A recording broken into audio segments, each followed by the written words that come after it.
Welcome to section 1 of Gender Equity in and Through Learning and Teaching. This particular module is looking at the contexts in which we work, a rationale for engendering gender equity in and through our teaching. Despite the introduction of the Sex Discrimination Act over 40 years ago and 50 years since the implementation of the Equal Pay Act, there are still no employment sectors where women are paid the same as men. There's a gender gap of approximately 11.9%, and more than 80% of women work for an employer which pays them less than men. Australia graduate gender equity, or gender pay gap, favours men in almost every discipline or field, where the graduate median salary is greater for men than women in 15 out of 19 fields. And in most cases, that's greater than 10%. Moreover, a comparison of data between 2019 and 2020 shows that the graduate gender gap actually increased by 5 points in many fields. Correspondingly, the UK's Higher Education Statistics Agency, in terms of their graduate outcomes survey, found that on average, male graduates earn 10% more than women graduates, even when they share the same qualification. There is also a gender pay gap in the US, where women graduates from the top 20 universities receive only 64% of the salaries of their male counterparts. The gendered nature of employment is echoed in higher education, where the inequitable distribution of women in senior roles in academia is well established, and the intersecting factors of race, sexuality, age, and disability contribute cumulatively to fewer opportunities for women to achieve those senior roles. And obviously those senior roles are associated with decision-making. So of course, in terms of senior policy and practice procedures, etc., it is generally men that are making those decisions, even though women dominate in the industries more generally. 39 out of the top 200 HEIs in the world, so that's just 19.5%, are currently led by women. And women leaders in higher education are disproportionately more likely to lead smaller colleges or women's universities, particularly in South Asian countries. In Japan, South Korea, Hong Kong, the top national and public universities that have entered the higher ranks of the international league tables are all led by men.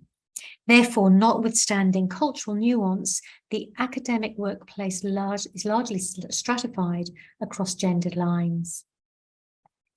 Yet, unchecked, male leadership propagates androcentrism. Bailey et al. In 2019 defined androcentrism as the propensity to center society around men and men's needs, priorities, and values. It also positions men as the gender-neutral standard, while making women gender-specific. In 2019, Credo Perez highlighted some of the catastrophic impacts resulting from androcentrism within that industry, within design technology in particular. The really systematic bias that occurs in many of these graduate fields have really catastrophic impacts. These include car crash dummies, are designed on the North American or European male body, resulting in higher risk of death or injury for female drivers or even male drivers that don't fit that particular physiological construct. Safety armor, body safety armor, airbags likewise are constructed around the male European body or the North American body, resulting again in a greater likelihood for women police officers to be killed while wearing a bulletproof vest than men. Women are more likely to die or be seriously injured in car crashes, etc., where the equipment and the safety procedures are actually not designed to fit their bodies. Another example that's been highlighted most recently because of the COVID-19 pandemic is the use of PPE, or your personal protective equipment, that was based on a universal principle, again, modelled on a male European body. or North American body, male body. Criado Perez in 2019 also illuminated that the medical industry has a propensity for collecting data that is male biased, or occasionally only tested medications on male-only populations, routinely creating generalized results that do not consider if treatments actually do have the same effect or have other effects or side effects on women. These examples really highlight the importance of women's physiological, psychological, and cognitive insights in informing the design and manufacture of safety products and medical procedures.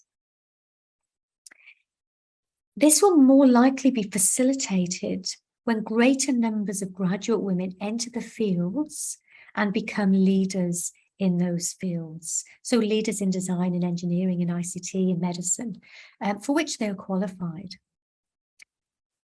You will be invited following this video to reflect on if and how androcentrism exists in your field or discipline.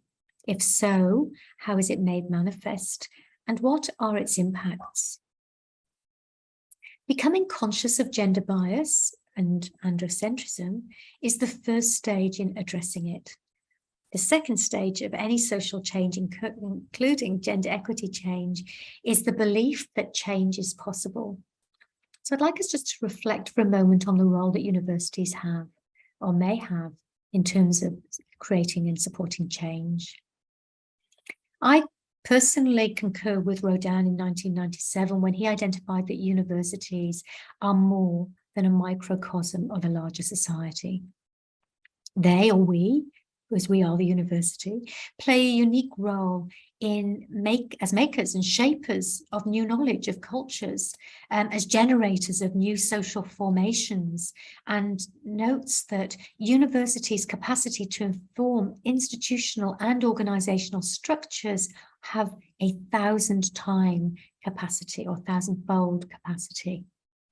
Universities thus have a mandate to create new modes of thinking, new modes of expectations upon others, and to set in motion a dynamic through education that has the potential to begin to change those societal structures. I posit, therefore, that higher education has the capacity and is compelled to address gender inequality within and through its institutions. Thank you for considering these ideas.